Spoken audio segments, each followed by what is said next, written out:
कार्तिक महात्म की जय। बोलो मेरे श्री गुरु महाराज की जय।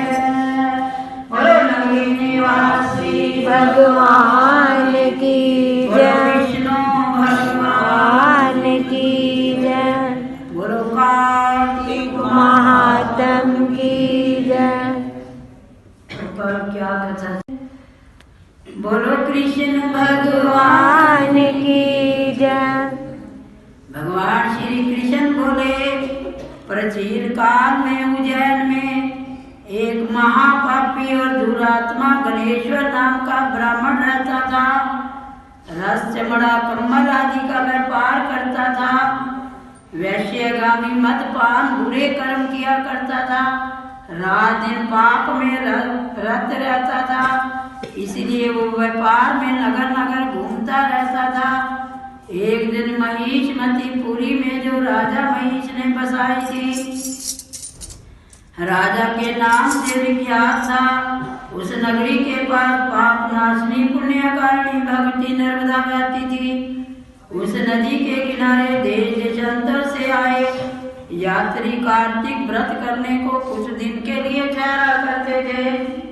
उन कार्तिक व्रत करने वाले प्राणियों को वहां ठहरा देखकर दुष्ट गणेश्वर भी इधर उधर घूमता हुआ एक मास के लिए वहां ठहर गया। अब भगवान कृष्ण बोले, प्राचीन काल में एक उज्जैन नगर में महापापी दुरात्मा नाम का गणेश्वर नाम का ब्राह्मण रहता। वो कम्बल आदि का व्यापार किया करता था और पाप में सदा रत रहता था। वैश्य गमन करना, मद्यपान करना करता था। और एक दिन वो महिषमतीपुरी जो कि राजा महिष ने बसाई थी से नाम से विख्यात थी, उसमें भगवती नर्मदा बहती थी, जिसमें कार्तिक मास में लोग आकर स्नान किया करते थे और एक महीना भर उस नदी के किनारे ठहरा करते थे। तो उन कार्तिक व्रत करने वालों को देखकर गणेश्वर भी वहां पर एक मास के लिए ठहर गया। वो नर्मदा नदी पर तट पर घूमता हुआ ब्राह्मण को देख पूजा में रत देखता रहा। और कोई ग्रंथ पढ़ रहा है, कोई सुन रहा है, कोई भगवत कीर्तन कर रहा है, कोई भजन सुन रहा है, कोई ध्यान में लीन है, कोई तुलसी की माला धारण की है। बस इसी तरह भगवत भक्तों के बीच वैश्यों के दर्शन करता रहा, उनको स्पर्श करता रहा, वार्तालाप करता रहा। कार्तिक के व्रत के उद्यापन विधि जागरण को भी देखता रहा। उसने पूर्णिमा के व्रत को भी देखा। ब्राह्मण गौओं को भोजन करा रहे हैं, दक्षिणा दे रहे हैं। उसने नित्य प्रति भगवान शंकर की प्रसन्नता के लिए दीपमाला भी देखी। त्रिपुर नामक राक्षस के तीनों पुर को शंकर जी ने इस तिथि को दिलाया था। शिव जी के भगत दीप उत्सव मनाते हैं। ईश्वर इतने बुरे कर्म करने वाला, जिसके बुरे कर्मों की गिनती नहीं हो सकती, और एक मास भर उन जो कार्तिक व्रत करने वालों के साथ इसका संग रहा। कार्तिक में कार्तिक स्नान देखा, दीपदान देखा और कार्तिक व्रत देखा, माला का जाप देखा, याग देखा। तो इस प्रकार जो है एक महीना भर उसके साथ इनका संग हो गया।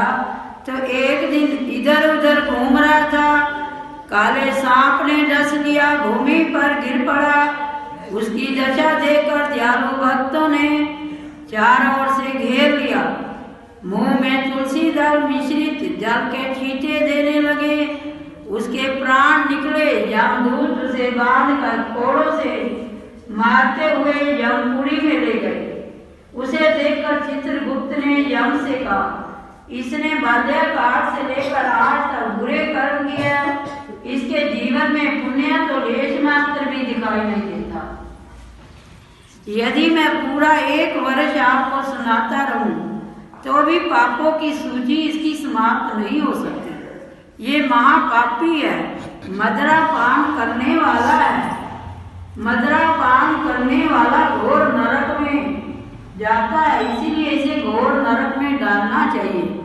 चित्रगुप्त की बात सुनकर यमराज ने बड़े क्रोध में प्रेमी के समान भयंकर रूप दिखाते हुए अनुचरों को आज्ञा देकर कहा, प्रेत सेनापतियों, इस दुष्ट को मृदगरों से मारते हुए कुंभी पाक नरक में डालो।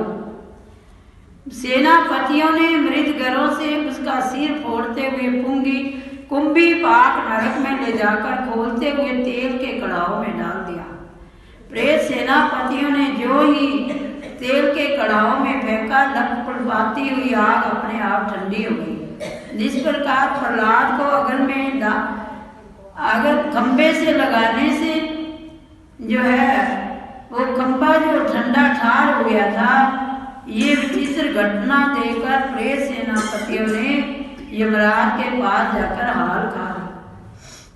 यमराज भी आश्चर्यचकित होकर गणेश्वर को अपने पास बुलाकर विचार करने लगे। उसी समय नारायण नारायण का कीर्तन करते हुए देव ऋषि नारद आ पहुंचे। यमराज से कहने लगे, हे यमराज, ये ब्राह्मण नरक डाले जाने की योग्य नहीं, क्योंकि अंत समय शुभ कर्म किए हैं कि नरक यातना को ये नष्ट करने वाले हैं। जो लोग भगवत भगत का दर्शन करते हैं, उनसे वार्तालाप करते हैं, उनका संप्रश्न करते हैं, चाहे कोई पुण्य कर्म ना किया हो, सहज में स्वर्ग का अधिकारी हो जाता है। अब नारद से उसे उबलते हुए तेल के कढ़ाई में डालने लगे तो आग शीतल हो गई, ठंडी हो गई। ये देखकर यमराज जो है चित्रगुप्त के पास इसे ले आए। चित्रगुप्त ने कहा कि ये आश्चर्य की बात है। अब नारद जी ने कहा कि ये घोर नरक भोगने, ये केवल देखने का अधिकारी है, भोगने का अधिकारी नहीं है, क्योंकि अंत के समय इसे अच्छे कर्म भी हो गए हैं। गणेश्वर ने पुण्य आत्मा का संग सपरस्वर किया है, इसलिए ये पुण्य आत्मा है, इसे यक्ष योनि में डाल दो, केवल पाप भोग करने वाले नरक को दिखाओ। भगवान कृष्ण ने कहा, नारद जी ऐसा क्या कर चले गए? गणेश्वर पुण्य आत्मा समझते हुए यमराज ने दूतों को उसे नरक दिखाने की आज्ञा दी। भगवान श्री कृष्ण ने कहा, प्रेतपति यमराज की आज्ञा से गणेश्वर को नरकों के पास ले गया। उसे दिखाता हुआ कहने लगा, हे गणेश्वर, ये भयंकर नरकों को देखो, जिसमें पापियों को यम के दूध पकाते हैं, दुख देते हैं। देखो ये ताप्त वास नाम का नरक है, जिसमें देह जलने के कारण पापी विलाप करे हैं। भोजन के समय जो प्राणी भूखे को भोजन नहीं देते बाहर रह जाते हैं। ये मनुष्य जो गुरु और अग्नि ब्राह्मण गौवे राजा को लात मारते हैं, वो भी भयंकर नरक अतिशय पापों के करने पर मिलते हैं। आप देखो ये अंध मिश्रित नामक नरक है। सुई की भांति मुख वाले तमोत नामक कीड़े इन पापियों को काट रहे हैं। इस नरक में दूसरों का दिल दुखाने वाले पापी गिराए जाते हैं। तो आप उसे नरक दिखाते हुए प्रेतपति ने कहा कि ये 7 प्रकार के घोर नरक हैं।